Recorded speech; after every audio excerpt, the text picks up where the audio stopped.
Hello everyone. I hope आप सभी की तैयारी जो है वो बहुत अच्छे मोड में चल रही है। आप लोगों ने मोस्ट ऑफ द सिलेबस जो है वो कवर कर लिया है और अब जो है रिवीजन मोड में आ गए। तो मैं आप सभी का स्वागत करती हूँ लर्न विद प्रीतम चौधरी पे। और आज हम बात करने जा रहे हैं हमारी लास्ट मिनट स्ट्रेटजीज पे, यानी कि अभी जो वक्त है हमारा, जो लगभग 10 दिन का जो बचा है, उसमें हमें क्या करना चाहिए, क्या हमें ज़्यादा फोकस में रखना चाहिए ताकि आप जो हैं वो शोर शॉर्ट एक ग्राम विकास अधिकारी बने। उसमें कोई डाउट, कोई किंतु परंतु ना रहे। आप कंप्लीट जो है अपनी जो एक रैंक है उसको सुनिश्चित करें। बाकी चीजें जो है मैं खूब समझती हूँ कि आप लोग तैयारी कर रहे हैं, तो आपको प्रत्येक व्यक्ति की अपनी क्या होती है, एक स्ट्रेटेजी होती है। प्रत्येक व्यक्ति का अपना एक तरीका होता है सिलेबस को लेकर के उसको रिवाइज करने।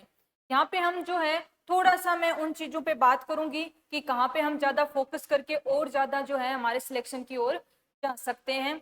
और हम छोटी मोटी जो चीजें एक एग्जाम के अंदर एक एक्सपायरेंट को थोड़ी ध्यान रखनी चाहिए, जब एग्जाम नजदीक आता है तो उस पे बात करेंगे।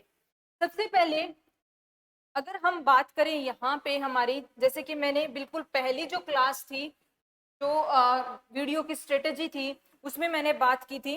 तो यहाँ पे भी देखिए आपका जो भाषा ज्ञान वाला सेक्शन था, भाषा ज्ञान जिसके अंदर 50 मार्क्स हैं, तो इसके साथ में कोई हमें कोताही नहीं बरतनी है। अभी तक अगर थोड़ा सा आपने कम ध्यान दिया था तो अब थोड़ा ज्यादा ध्यान दीजिए।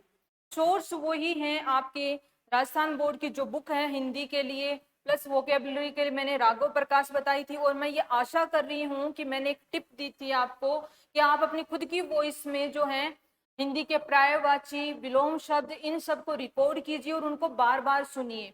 तो वो आपने अपनाई होगी। अभी भी टाइम है, आपको टाइम ज्यादा नहीं लगेगा, आपको आपका रिवीजन भी हो जाएगा और साथ में आपका रिकॉर्ड भी हो जाएगा। तो वो करके भी आप 2-3 बार भी सुन लेंगे तो इससे आपको बहुत फायदा पहुंचेगा। तो आई वांट टू से कि आपका ये वाला जो सेक्शन है भाषा ज्ञान वाला, ये स्कोरिंग रहने वाला है। यहाँ से कोई बहुत ज्यादा टफ क्वेश्चन नहीं आते हैं, आसानी से आप अच्छे से कर सकते हैं। अच्छी जो है एक मीडियोकर तैयारी के साथ भी आप बहुत अच्छा अटेम्प्ट यहाँ से ले सकते हैं। सो इस पे सभी एस्पायरेंट्स से मैं ये कहूंगी कि वो अपना अच्छा फोकस रखें। नेक्स्ट जो है मैथमेटिक्स। मैथमेटिक्स के अंदर देखिए आप जो ज्योमेट्री वाला सेक्शन है,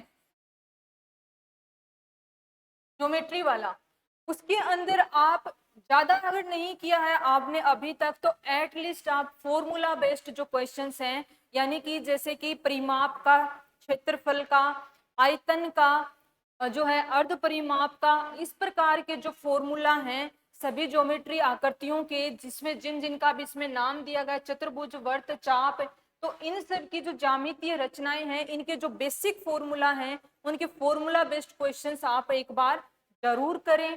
साथ में जो स्टार्टिंग के दशमलव भिन्न, लाभ हानि, छूट, ये जो बेसिक बेसिक वाले हैं, इनको आप जरूर करके जाएं क्योंकि इनसे टफ क्वेश्चन नहीं आने वाले हैं। और आपका जैसे कि चक्रवर्ती ब्याज है, जैसे कि आपका जो है रैखिक समीकरण है, इसमें क्या कर सकते हैं, थोड़ा सा मुझे ऐसे लगता है कि क्वेश्चन का लेवल हाई आ सकता है। तो जिन्होंने बिल्कुल भी नहीं छुआ इन टॉपिक को, तो वो एक बार बाकी टॉपिक्स पे ज्यादा ध्यान दे सकते हैं। नेक्स्ट है आपका सामान्य ज्ञान, तो current affair. Okay, current affair पे मैंने कमेंट्स देखे कि मैम मई और जून के डालिए। थोड़ी सी जो है मैं बिजी थी, अभी मैं 1-2 दिन में प्रयास कर रही हूँ और आपको इनके करंट अफेयर के नोट्स डेफिनेटली मिल जाएंगे, टाइमली मिल जाएंगे। क्योंकि करंट अफेयर तो आप अगर अभी भी करेंगे, लास्ट के 5-6 दिन पहले भी करेंगे तो भी कोई दिक्कत नहीं है। Current affair just like newspaper reading, वो आप अच्छे से कर लेंगे। और निश्चिंत रहिए, आपको मई और जून के जो करंट अफेयर हैं वो मैं प्रोवाइड करवाऊंगी। विज्ञान, विज्ञान के जो कुछ इंपॉर्टेंट टॉपिक्स थे वो हमने, टफ टॉपिक जो आप बोल रहे थे वो हमने कवर कर लिए। बाकी जो है विज्ञान के अंदर जो डिजीज वाला सेक्शन है, बीमारी वाला, और जो बेसिक दैनिक जीवन में विज्ञान, तो राजस्थान बोर्ड की कक्षा 9 और 10 की जो पुस्तकें हैं विज्ञान की, उनमें ये एज इट इज इसी नाम से टॉपिक जो है चैप्टर दिए हुए हैं कि दैनिक जीवन में विज्ञान से संबंधित। तो एक बार जो है जहां से भी आपने अदर सोर्स से पढ़ा हो तो रिवीजन एक बार वहां से जरूर कर लीजिएगा। नेक्स्ट आपका आता है ज्योग्राफी वाला सेक्शन। तो इसमें से भी हमने जो है कुछ इंपॉर्टेंट टॉपिक्स को हमने कवर किया। अभी जो है यहाँ से आपका क्या होगा कि मुझे नहीं लगता इतना ज्यादा कोई टफ यहाँ से क्वेश्चन आने वाला है। जो क्वेश्चन आएंगे वो आपके फैक्चुअल क्वेश्चंस यहाँ से आएंगे। तो इस सेक्शन पे भी आप जो हैं कम है इसका सिलेबस एज कंपेरिजन टू जो लास्ट सेक्शन है हिस्ट्री आर्ट एंड कल्चर वाला, उसकी कंपैरिजन में इसका जो सिलेबस कवर करना आसान है। तो इस पे आपको फोकस रखना है। मैंने एक बार पहले भी कहा था और मैं आज भी कह रही हूँ कि जो फाइनली सिलेक्ट बंदा होगा, जो फाइनली सिलेक्ट बंदी होगी, यानी कि जो भी स्टूडेंट ही और सी वो कोई भी सेक्शन को कंप्लीटली छोड़ के नहीं जाएगा। ये एक गलत स्ट्रेटेजी होगी कि इसको तो मैं छोड़ ही दूं और बाकी चीजों पे मैं फोकस कर लूं। ऐसा नहीं करना है। हो सकता है कि आपने जो सेक्शन छोड़ा उससे बहुत ही आसान सवाल आ गए, बहुत बेसिक से, और जिसको आपने पढ़ा था वो आपकी पढ़ाई के लेवल से भी बहुत टफ है। यू डोंट नो कि कहाँ से कौन कैसे पेपर को सिलेक्ट कर रहा है। तो मैं हमेशा यही एडवाइस करती हूँ, यही फॉलो करती हूँ कि सारे सेक्शन से जो आप कर सकते हैं बेसिकली वो सारा आप कीजिए। बहुत ही ज्यादा टफ लग रहा है तो ये हमारा जो लास्ट मोमेंट आ जाता है एग्जाम के नजदीक, तब आप उसको छोड़ सकते हैं, क्योंकि उसमें आपके बहुत ज्यादा एफर्ट लगाने से बाकी चीजों के अंदर जो टाइम दे सकते थे वो टाइम जो है वेस्ट हो जाता है। लेकिन कंप्लीटली नहीं छोड़ना है। तो यहाँ पे जो है हमने पारिस्थितिकी कर लिया है, पर्यावरण वाला कर लिया है, वन्य जीवन वाला जल्द ही आपको वीडियो मिल जाएगा। इसके अलावा जो है बेरोजगारी जो है टॉपिक गरीबी वाला हमने कर लिया है। और राजस्थान के अंदर रेगिस्तान से संबंधित जो है ये बहुत नॉर्मल से क्वेश्चन यहाँ पे आने वाले हैं कि जो मैंने जब योजनाएं करवाई थी अकाल और सूखा से संबंधित, उन योजनाओं में इन चीजों को कवर किया था। उसके अलावा आप जो कमेंट सेक्शन में बताएंगे कि कौन सा टॉपिक यहाँ से आपको ज्यादा टफ है या किसका स्टडी मटेरियल आपको नहीं मिला है, मैं जल्द ही उस पर वीडियो लाने की पूरी कोशिश करूंगी। कृषि और संसाधन के जो ऑलमोस्ट टॉपिक हैं वो हमने किए हैं। And again I am saying this is very scoring section. 30 marks जो हैं वो यहाँ पे आप इस 30 में से 20 to 25 जो मार्क्स हैं वो स्कोर कर सकते हैं। और आर्थिक समीक्षा के अंदर जो टॉपिक हैं यहाँ पे आर्थिक समीक्षा में किसी पर्टिकुलर इंस्टीट्यूट की नहीं कह रही हूँ, राजस्थान सरकार के द्वारा जारी की गई जो आधिकारिक आर्थिक समीक्षा है 2021-22 वाली, उसकी बात कर रही हूँ। तो उससे इन टॉपिक्स को जो आपके यहाँ पे नहीं हुए हैं या आपने और कहीं से, तो आधिकारिक सोर्स आपका कुल मिलाकर के ये है। और बाकी इस सेक्शन का अच्छे से रिवीजन आपको करना है। ये काफी स्कोरिंग है और कंस्ट्रेंट सिलेबस है, बहुत वाइड इसका सिलेबस नहीं है। इतिहास और संस्कृति ये 30 नंबर में काफी कुछ आ जाता है। यहाँ पे 30 नंबर का है लेकिन सिलेबस काफी वाइड है। तो यहाँ से आप जो पहले से देखिए ये क्या है, यहाँ पे बहुत सारे फैक्ट इंक्लूड हो जाते हैं। ये आसान है इन द टर्म्स कि यहाँ पे कोई बहुत ज्यादा साई-फाई वाली टेक्नोलॉजी नहीं लग रही है। इनको याद करना आसान है, जिन्होंने पहले से भी याद किया उनको रिवाइज करना आसान है। तो अभी टाइम है, आप एक स्ट्रेटेजी अपना सकते हैं कि डेली का, जैसे कि हस्तकला ले ली, संगीत नृत्य और नाटक, तो संगीत नृत्य और नाटक ये एक दिन में किया जा सकता है। बोलियां और साहित्य ये एक दिन में होगा। किसके साथ में? लोक परंपरा, ये पूरा लोक देवी, ये जो है ये हमारे, मैंने आपको टेलीग्राम पे भी बताया था कि राजस्थान बोर्ड की जो बुक है हमारा राजस्थान 9th और 10th वाली, जिसमें राजस्थान की लोक संस्कृति दी हुई है, आपने इनको और कहीं से नहीं किया है तो एटलीस्ट वहां पे, मतलब मेरा तो यही मानना है, मैं तो यही सजेस्ट करूंगी कि वो राजस्थान बोर्ड वाले जो बुक हैं वो बहुत अच्छी हैं। उनमें ये वाले जो सेक्शन हैं आपके बोलियां, पेंटिंग, हस्तकला, मेले, तीज त्योहार, पोशाक, आभूषण और सामाजिक आर्थिक जीवन, ये सारे उसके अंदर बहुत अच्छे से दिए हुए हैं राजस्थान के बारे में। तो वो बुक जो है वो बहुत क्या कहते हैं गागर में सागर भरी हुई बुक्स हैं, तो उनको आप उनसे इन टॉपिक्स को कीजिए। और यहाँ से भी जब हमारे पास टाइम रहेगा तो इनमें से भी जो इम्पोर्टेंट टॉपिक हैं, टफ टॉपिक हैं, उन पे मैं वीडियो बनाने की जल्द से जल्द कोशिश करूंगी। So it is all about कि किस किस प्रकार से आपको किस सेक्शन को लेना है। तो अगर हम ओवरऑल बात करें, ये आपका सेक्शन वैसे टेक्निकली आसान है, लेकिन थोड़ा सा क्या है, आपका टाइम कंज्यूमिंग है। तो आप अपने हिसाब से इसको टाइम दीजिएगा, इससे हमें कोई कोताही नहीं बरतनी है। ये बहुत आसानी से आप 30 नंबर दे सकते हैं, और इस पे मेरा फोकस भी रहा है, मैंने करवाया भी है लगभग ये, तो आप इसको भी कवर पूरा कीजिएगा। यानी कि ये आपका 30 on 30 की तैयारी होनी चाहिए यहाँ से। और यहाँ से आप जो है प्रत्येक व्यक्ति अपने अपने हिसाब से बुक और सोर्स मैंने आपको बता दिया है, वो बहुत अच्छे हैं, वो वहां से कीजिएगा। नेक्स्ट जो है, ये आपका जो क्वेश्चन, ये जो सेक्शन है भूगोल और प्राकृतिक संसाधन वाला, इसमें ये बहुत सेक्शन इंपॉर्टेंट एरिया आ जाता है। उसके बाद में आप जो है जनसंख्या वाला, गरीबी, अकाल और रेगिस्तान और राजस्थान के संदर्भ में जो है परंपरागत और अपरंपरागत स्रोत, ये बहुत आसान टॉपिक्स हैं, इनको कवर कीजिए। और जो वर्ल्ड ज्योग्राफी है, वर्ल्ड ज्योग्राफी आप जो है लुसेंट वाली बुक,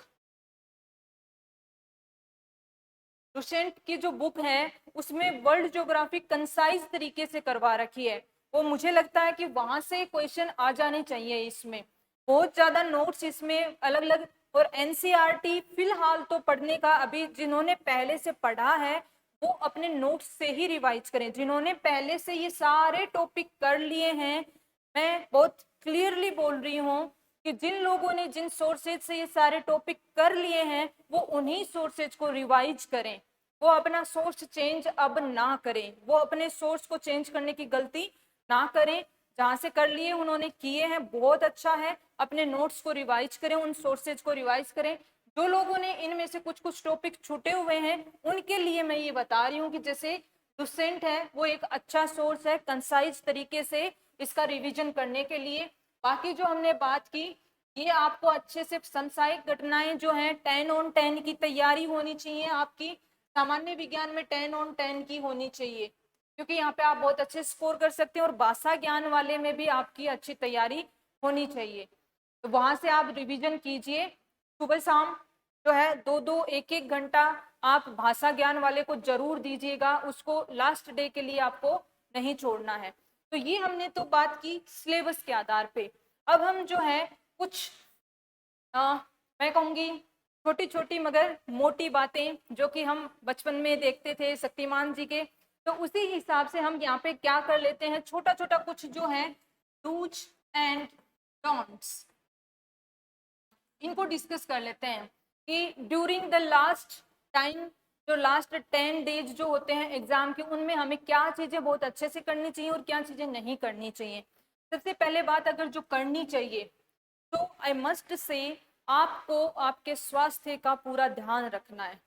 देखिए, जिस प्रकार से इस एग्जाम में अच्छे से पढ़ के तैयारी करना आपकी रिस्पॉन्सिबिलिटी है, क्योंकि आप ग्राम विकास अधिकारी बनने जा रहे हैं, उसी प्रकार से साइमल्टेनियसली ये जो लास्ट डेज हैं इसमें अपने स्वास्थ्य का ध्यान रखना, ताकि आपकी की हुई जो तैयारी, इतने टाइम से आप जो मेहनत कर रहे हैं उसको आप एग्जीक्यूट करने का टाइम आया है, तो उसमें कोई गड़बड़ नहीं हो। तो अपने स्वास्थ्य का ध्यान रखना आपकी दूसरी सबसे इम्पोर्टेंट रेस्पॉन्सिबिलिटी है, जिसको आपको अच्छे से निर्वाह करना है। तो उसके लिए अभी मौसम जिस हिसाब से चल रहा है, खुद को बहुत हाइड्रेट रखिए, अच्छे से पानी पीजिए। हम राजस्थानी लोग हैं, छाछ दही अच्छे से खाइए, जितना आप खुद को हाइड्रेट रखेंगे उतना ही एनर्जाइज्ड फील करेंगे। हैवी खाना खाने से बचिए। ये चीजें होती हैं, ये बहुत इंपॉर्टेंट रोल प्ले करती हैं आपके लास्ट टाइम स्ट्रेटेजी के अंदर, क्योंकि खुद को पॉजिटिव, खुद को एनर्जेटिक फील करवाना जो है, मैं हमेशा यही मानती हूँ कि खुद की रेस्पॉन्सिबिलिटी होती है। आप लास्ट टाइम पे जा करके ये कहें कि मेरी तैयारी तो बहुत अच्छी थी, लेकिन पता नहीं लास्ट के 2-3 दिन में क्या हुआ, मुझे ये दर्द होने लग गया, मुझे वो दर्द होने लग गया, और मैं पेपर जितना अच्छा कर सकता था उतना नहीं कर पाया। किसी का कुछ नहीं जाएगा, आपने मेहनत की है, आपका लॉस होगा। सो I must say it's your responsibility to keep yourself fit and healthy, और उसके लिए सही और अच्छा टाइमबद्ध तरीके से खाइए, खुद को एनर्जाइज रखिए। दूसरी इंपॉर्टेंट चीज, अपने आप को सोशल मीडिया से थोड़ा दूर कर दीजिए। आपके जो दोस्त हैं, जो आपके शुभचिंतक हैं, वो आपके एग्जाम के बाद में भी शुभचिंतक रहेंगे। इनफैक्ट आपका अच्छा रिजल्ट आएगा तो आपके शुभचिंतकों की लिस्ट में वृद्धि होगी, वहां पे कोई कमी नहीं होगी। और माता पिता, आपके बहन भाई, वो कभी इस बात से नाराज नहीं हो सकते कि आप उनसे इसलिए बात नहीं कर रहे कि आप पढ़ाई कर रहे हैं। ट्रस्ट मी, वो हमेशा यही चाहेंगे, इनफैक्ट वो यही कहेंगे कि बेटा मोबाइल छोड़ दो, पढ़ाई कर लो। यही रियलिटी है। तो keep your self a little bit isolated from the society, जब तक कि आपके लास्ट 10 डेज की एग्जाम के प्रिपरेशन आप अच्छे से कर रहे हो। थोड़ा सा सोशल मीडिया से दूर रखिए। मीनवाइल आपका जो कंटेंट है, चाहे वो ऑनलाइन कंटेंट है, आपके टेलीग्राम चैनल से, मैं नहीं करी, मेरा वाला, कहीं से भी आपने जहां जहां से भी पढ़ा है उसको आप देखिए, कीजिए। सोशलाइज करने का मतलब गप्पे मारना, दूसरों से बातें करना, अपनी पढ़ाई को अनावश्यक रूप से डिस्कस करना, वो सब चीजें, उनमें टाइम वेस्ट मत कीजिए। हर एक मिनट जो है आपका इम्पोर्टेंट है। एंड द लास्ट थिंग जो है, मैं ये हमेशा कहती हूँ, जो भी मेरे नॉन है और मैं खुद भी ये मानती हूँ कि जो हम सोचते हैं, पॉजिटिव थिंकिंग रखते हैं, वैसे ही वाइब्स हम जनरेट करते हैं। तो बी कॉन्फिडेंट, बी पॉजिटिव। जितना आप कॉन्फिडेंट और पॉजिटिव रहेंगे, वैसे ही एनर्जीज को आप अपने ओर से अट्रैक्ट करेंगे, आपके साथ में लगभग वैसी चीजें होती जाएंगी। तो हमेशा खुद से प्रत्येक दिन सुबह, दिन में जब भी आप सोचते हैं, यही सोचिए कि मैं ग्राम विकास अधिकारी बनने जा रहा हूँ, मैं ग्राम विकास अधिकारी बनने जा रही हूँ। हम हमारी तैयारी को बहुत अच्छे तरीके से एग्जीक्यूट करने जा रहे हैं। अभी दौर जो है वो एग्जीक्यूशन का आने वाला है। जितनी मेहनत की है उसको निकालने का टाइम आने वाला है। तो उसके लिए मैं कंप्लीटली रेडी हूँ और मेरे साथ अच्छा ही होगा, मेरा पेपर अच्छा ही होगा। ये मन में ये विश्वास, ये धारणा रखिए और अंततः देखिए अच्छा ही होगा, क्योंकि जैसा हम सोचते हैं वैसी वाइब्स, वैसी ही एनर्जी जो यूनिवर्स की है वो हमारी ओर अट्रैक्ट होती है। तो विद दीज वर्ड्स आई से बेस्ट ऑफ लक। वीडियोस तो आने वाले हैं, बट इस पॉइंट पे अपनी मेहनत पे कोई कमी नहीं रखिए। बहुत शांत, कॉन्सेंट्रेटेड तरीके से अच्छे से अपनी तैयारी को जारी रखिए। जीत होगी, फतेह होगी। Thank you so much.